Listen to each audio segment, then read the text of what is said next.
Okay جی پیارے بچوں، ابھی ہم نے پہلی ویڈیو میں ہم نے آمنہ ہوئی بیمار کی ریڈنگ کی تھی، ان کو پڑھا تھا۔ اب ہم اس کی مشق کی طرف آتے ہیں۔ الفاظ میں نہیں، گرد و غبار اس کا مطلب ہوتا ہے مٹی اور دھول۔ جراثیم جرثوموں کی جمع۔ ورزش، ورزش کا مطلب ہے کثرت ریاضت۔ ورزش کا مطلب ہوتا ہے اپنے جسم کو حرکت میں لانا، حرکت کرنا اپنے جسم کی جو اس کو کہتے ہیں ورزش۔ افسانِ صحت، صحت کو برقرار رکھنے اور بیماریوں سے بچنے کا علم۔ ناقص، خراب۔ چلتے ہیں ہم۔ آمنہ کیوں اسکول نہ گئی؟ آمنہ اس لیے اسکول نہ گئی کیونکہ اس کو بخار تھا۔ آمنہ کے بیماری کا سبب کیا بنا؟ آمنہ نے اسکول میں ٹھیلے سے گول گپے کھائے تھے۔ آمنہ کے گھر اس کا معائنہ کرنے کون آئے تھے؟ ان کے چچا ان کا معائنہ کرنے آئے تھے۔ باہر کی بنی ہوئی چیزیں کیوں نہیں کھانی چاہیے؟ کیونکہ وہ صاف ستھری نہیں ہوتی اور ان میں جو پکانے کے لیے جو چیزیں استعمال کی جاتی ہیں وہ بھی خالص نہیں ہوتی۔ اس سبق میں صفائی سے متعلق ہمارے نبی صلی اللہ علیہ وسلم کی کون سی حدیث بیان کی گئی ہے؟ اس سبق میں ہمارے نبی صلی اللہ علیہ وسلم کی یہ حدیث بیان کی گئی ہے کہ صفائی ایمان کا حصہ ہے۔ ہم خالی جگہوں کو پر کریں۔ امی جان نے نماز کے لیے حسن اور آمنہ کو آواز دی۔ ابو جان، بازار کی چیزیں ڈیش کے اصول پر تیار نہیں کی جاتی۔ حفظان صحت کے اصولوں پر تیار نہیں کی جاتی۔ آمنہ نے فوراً ابو سے ڈیش مانگی، معافی مانگی۔ ہمیشہ صاف ستھری چیزیں کھائیں۔ الفاظ سازی، درج ذیل الفاظ کو الف بائی ترتیب سے لکھیں اور ان کے حروف الگ الگ کر کے لکھیں۔ الف بائی ترتیب کیا ہوتی ہے کہ پہلے الف پھر بے پھر اس طرح کی ترتیب کو ہم الف بائی ترتیب کہتے ہیں۔ اوکے، ان الفاظ کو ہم نے الف بائی ترتیب سے لکھنا ہے۔ تو اس میں پہلا لفظ کون سا ہوگا؟ الف اور بے کا سے جو ہے پہلا لفظ آ جائے گا بازار۔ دوسرا الف بے پہ پریشان۔ تیسرا پھر آ جاتا ہے دھیان، تال۔ پھر اس کے بعد میم آ جاتا ہے مسجد۔ نون پھر یہ ہے ناشتہ، اور آخر میں ہی ہلکی۔ اس کو الگ الگ کر کے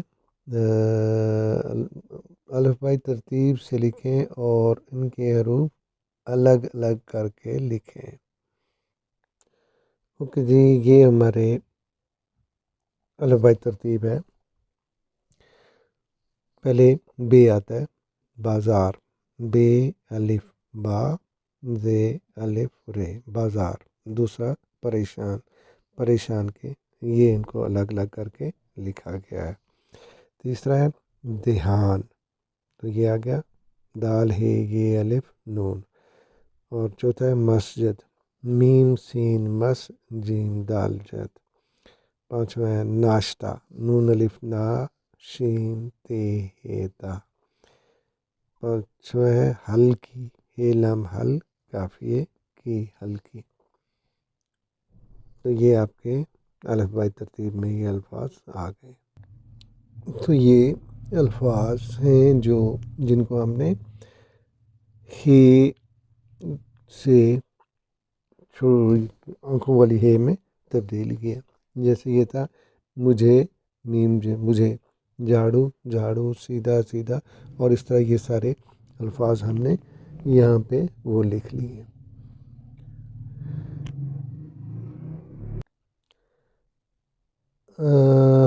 دیے گئے الفاظ کو جملوں میں استعمال کریں اور ان کی تذکیر و تصحیح وضع کریں۔ دیے گئے الفاظ کو جملوں میں استعمال کریں اور ان کی تذکیر و تانیت وضع کریں. اچھا، یہ کیا ہے؟ ہلکی پھلکی. اس کا جملہ کیا بنتا ہے؟ روزانہ ہلکی پھلکی سی ورزش کریں.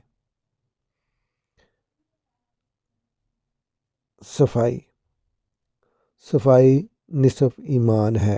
بہادر، احمد ایک بہادر بچہ ہے. سیر، ہم نے سیر ہو کر کھانا کھایا. چھٹی، آج چھٹی کا دن ہے.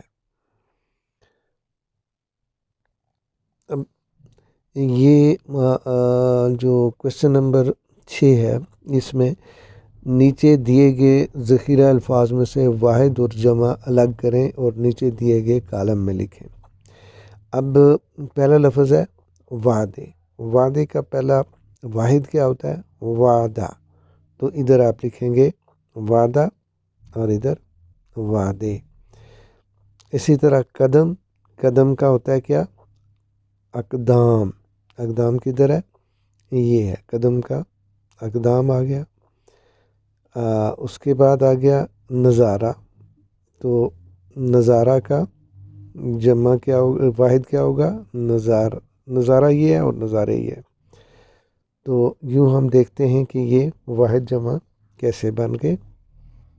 یہ ہمارے سامنے یہ واحد ہے. وعدے، قدم، اقدام، نظارہ، نظارے، قسم، اقسام، کاغذ، کاغذات، یوم، ایام. اور یوں یہ واحد جمع الگ الگ ہو گئے.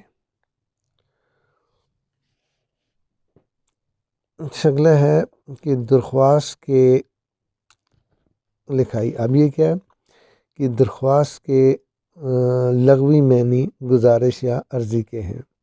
ایسی تحریر جو کسی عام آدمی کی طرف سے کسی خاص مقصد یا ضرورت کے لیے افسر یا عہدیدار کے نام لکھی جائے اسے درخواست کہتے ہیں یا وہ درخواست کہلاتی ہے. اب درخواست کا نمونہ کیا ہوتا ہے کہ سب سے پہلے اوپر جناب یہ لکھا جاتا ہے بخدمت جناب پرنسپل صاحب آفاق پرائمری اسکول لاہور. درمیان لکھ رہا ہے جناب علی مودبانہ گزارش ہے کہ مجھے گھر پر ایک ضروری کام ہے جس کی وجہ سے میں اسکول حاضر نہیں ہو سکتا. مہربانی فرما کر مجھے ایک دن کی رخصت عنایت فرمائیں. آپ کی نوازش ہوگی.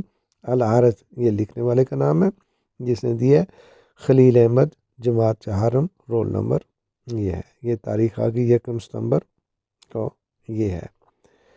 اب کیا ہے کہ نمونے کی درخواست کو مد نظر رکھتے ہوئے اسکول کے پرنسپل کے نام شادی میں شرکت کے لیے چھٹی کی درخواست لکھیں. آپ نے اسی طرح لکھنا ہے. اس میں اوپر لکھنا ہے بخدمت جناب پرنسپل صاحب آفاق پرائمری اسکول جناب علی. اسی طرح مودبانہ خدمت ہے کہ میرے بھائی کی شادی مورخہ فلاں فلاں فلاں دن کو ہو رہی ہے اور میں اس دن میں اسکول حاضر نہیں ہو سکتا، لہٰذا مجھے 1 دن کی یا 2 دن کی رخصت عطا فرمائی جائے. العارض خلیل احمد، جماعت چہارم یا جو بھی وہ لکھ لیں. اس سبق آمنہ بیمار میں صحت مند رہنے کے کچھ اصول بتائے گئے، ان کو اپنی کاپی میں لکھیں. صحت مند رہنے کے کیا اصول ہیں کہ ہلکی پھلکی ورزش کرنی چاہیے. بازار سے یا ٹھیلوں کے اوپر سے جو چیزیں بنی ہوئی ہیں وہ نہیں کھانی چاہیے کیونکہ ان کا وہ معیاری نہیں ہوتی، اس سے انسان کا جو صحت خراب ہو سکتی ہے. چلیں جی، اس طرح اب یہ آپ کا ایکسرسائز اس کی کمپلیٹ ہوئی اور پھر انشاءاللہ ہم دوسری ویڈیو پہ دوبارہ حاضر خدمت ہوں گے. تب تک کے لیے مع السلام.